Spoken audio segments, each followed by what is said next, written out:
Thanks for tuning in to Spend Less, Live Well with Dr. Josh Luke, dropping serious wisdom, integrating healthy living, finance, and faith into the healthcare process to live your best life. Watch us on YouTube or listen anywhere podcasts are found. Spend less and live well. Thanks for tuning in to Spend Less, Live Well. If you had the opportunity to listen to my prior interview with Jay Hewitt, he's a pastor at Friends Church in Orange, California. I met him during his time as a pastor at Friends Church in Yorba Linda, California.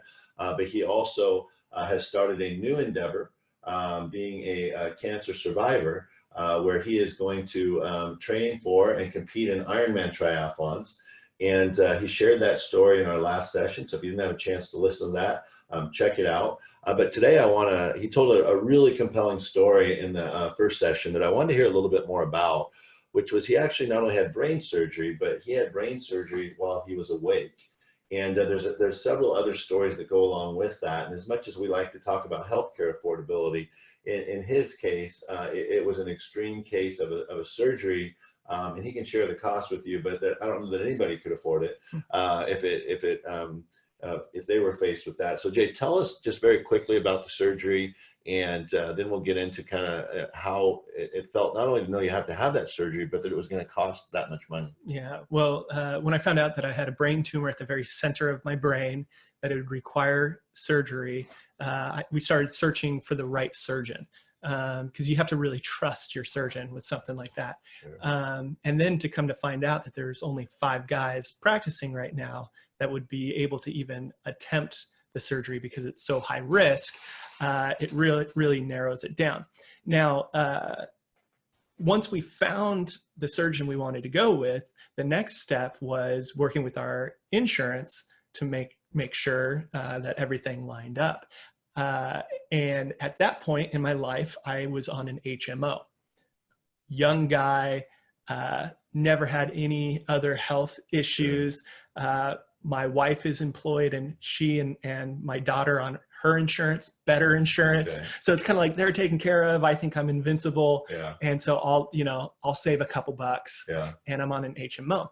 So anyway, as we work through it, the surgeon that I need is actually in network, but he's out of area. Okay. He's in the same state, but because he's in Northern California instead of Southern California, they wouldn't cover him. And I had multiple doctors writing referrals saying, no one in Southern California is qualified to attempt this surgery. Now, we may have been able to find a surgeon that would take on the surgery, but the success rate would be much, much lower. Sure. And I wasn't willing to do that. And sure. So I knew who I wanted to perform the surgery, and I wasn't gonna settle for less. However, outside of insurance, I couldn't afford brain surgery, especially one that would require extensive testing so that I could be awake during surgery, so that these ultra high-tech methods could be used, so that there would be chance of success, which the surgery was successful because of all of those things. But I was left wondering, how am I going to pay for this? And how much was it? It was just over $1 million. Wow. And I've heard of people going bankrupt because of medical issues. Sure. And now this was a very real possibility, staring me down. A pastor's salary doesn't cover him? Not quite. So, yeah, wasn't quite sure what to do. Started praying. And a good family friend, part of the church, we were spending some time together. I had a seizure with them, and I think it just shook them up a little bit. And after I had that seizure, I got a call from my insurance, and it was the final call from my insurance. I had fought and made every appeal possible, and this was the final, no way, no how, you're on your own if you want to use this surgeon. And so I was devastated. And the family looked at me and said, you're more important to us than our money. And if God has allowed us to have extra, why else than for something like this?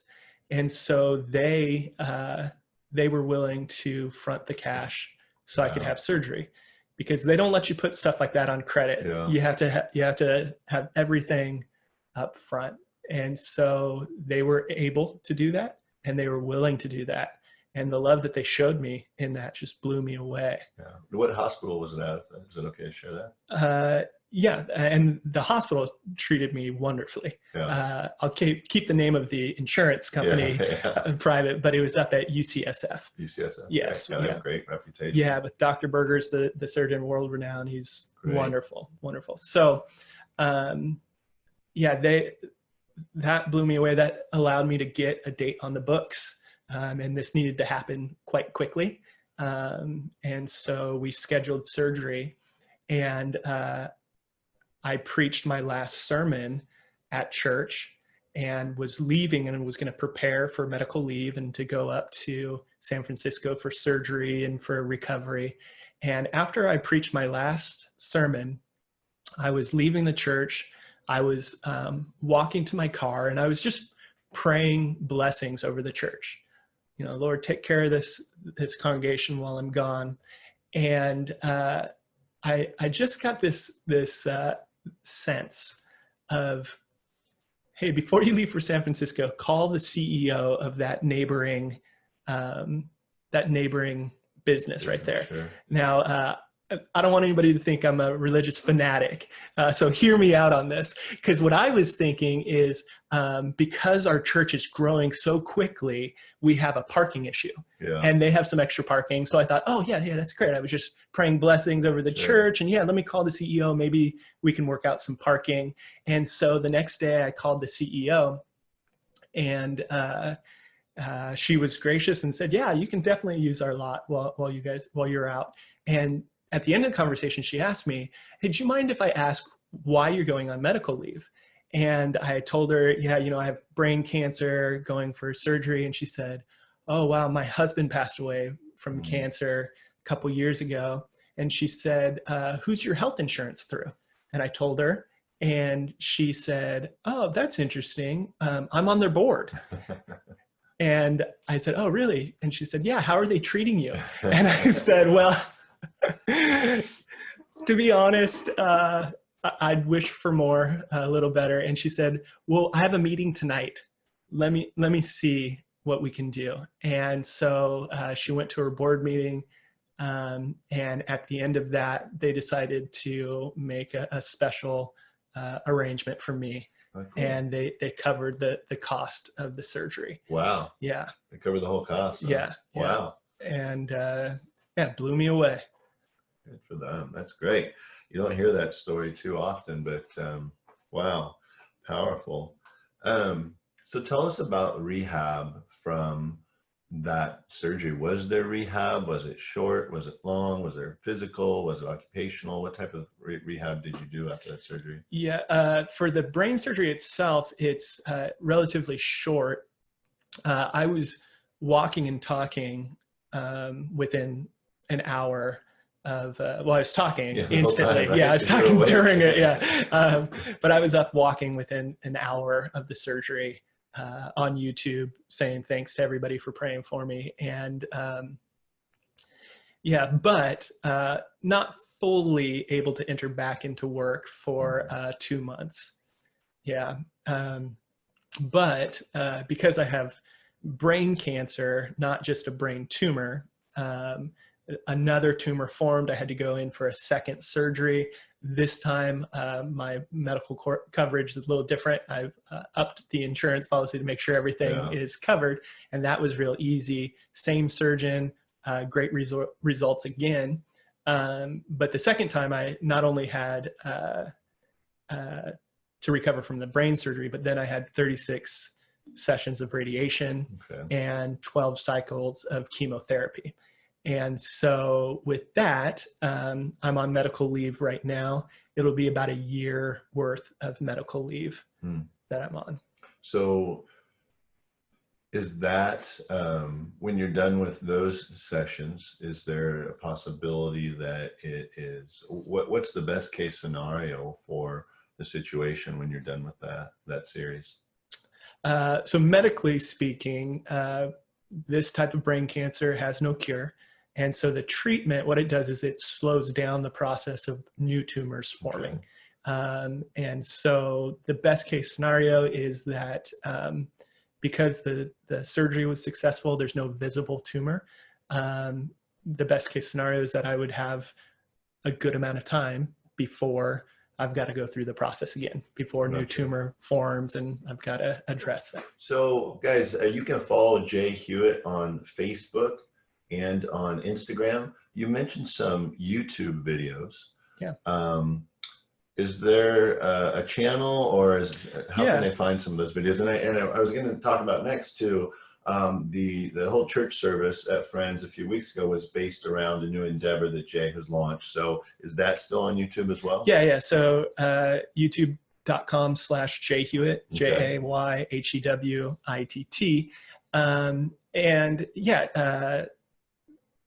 And I've been approached by a studio that heard of my story and said, hey, we'd like to feature you as the centerpiece of a documentary of a brain cancer warrior that is striving to compete in Ironman. That's great. Yeah. So there are video clips coming along the way that will be on YouTube. Some of those clips will also be on Facebook and Instagram, but ultimately the bigger montages will be all through YouTube. And the best way for folks to follow your story, maybe get push notifications, is to follow your Jay Hewitt professional page on Facebook? Yeah, I think it really comes down to whatever platform you use. Okay. So if you're most often on Facebook, go to my professional page, okay. Jay Hewitt. If you're most often on Instagram, @Jay Hewitt on Instagram. Like we were talking about earlier, YouTube is the second largest search engine. So if you're on YouTube a lot, subscribe to my channel there. Or if you just use your email more than anything, you can go to jayhewitt.org, sign up for my newsletter, and anytime there's a substantial new piece of content out, I send an email. I think I've gotten one of those last week. Yeah, and so that's an easy way. It's got easy links, so that you can just click on. I appreciated it. Tell us about, you mentioned that you went off social media for almost an entire year on your page. Tell us about that journey. Yeah. Well, before this, in the ministry, I was reaching out beyond my congregation through different YouTube videos, podcasts, blogs, things like that, with great success. But that takes a lot of work. Yeah. It takes a lot of work. And so I just knew I need to take a break from all of this. Yeah. And really during this time, I've kind of pivoted a little bit where I'm not serving in my congregation. I'm not writing messages for the weekend worship services. And so a lot of what I'm spending my time on is training for this Ironman. A lot of inspirational thoughts are coming my way, and I'm putting those out through my pages. And just really, as God gives me strength, I want to inspire others to that same hope. Yeah. And so, I took a full year off before entering back in to putting out content, because the content isn't for me. It's for others, but it benefits me because it gives me purpose for the pain. And if I'm able to inspire someone else and help pick somebody else up, it only motivates me to get back up, because I keep getting knocked down. It's not just a one-time thing. I have to choose over and over again to get back up and press on. And I'd like to close this episode out with you just kind of sharing what you shared for those who haven't listened to the first episode about the reason, the motivation when you were faced with this diagnosis, that you wanted to set an example for your daughter. Can we just close out this episode by you just kind of sharing that story? Yeah. When I was hit with the diagnosis, I had to decide, how do I want to spend my time and my energy? And I thought, number one thing I want to do is I want to teach my daughter how to be resilient, because all of us face hard times in life. She's going to face a lot pretty soon, just as I go through this, so it's an instant thing. So I want her to be able to see me be resilient. I want to lead by example. And so Ironman, their motto of anything is possible, I want her to see that even though health-wise I've been knocked down, I'm going to put my hope in Jesus, get up, press on, and anything is possible. And I want that to be the message that's sent to her when I cross that finish line. It's a moving story. I've actually been at the finish line in Ironman in Kona. My older brother competed in it, I think, twice. Have you picked out which race you're going to do yet? Well, yes, quite a few times. With COVID-19, they keep getting canceled and pressed back. So it's up in the air right now. Okay. I just keep training and make sure that I'm ready to go for whatever opportunity may come up. Well, thanks again for being our guest, folks. This is the second of 3 episodes we're doing with Jay Hewitt. We're going to talk in episode 3 about training. We're going to focus a little bit more on training and healthy lifestyles and what he's learned going through the process of training, not just for an Ironman triathlon, but also dealing with his health at the same time. So thanks again for joining us. Yeah, pleasure.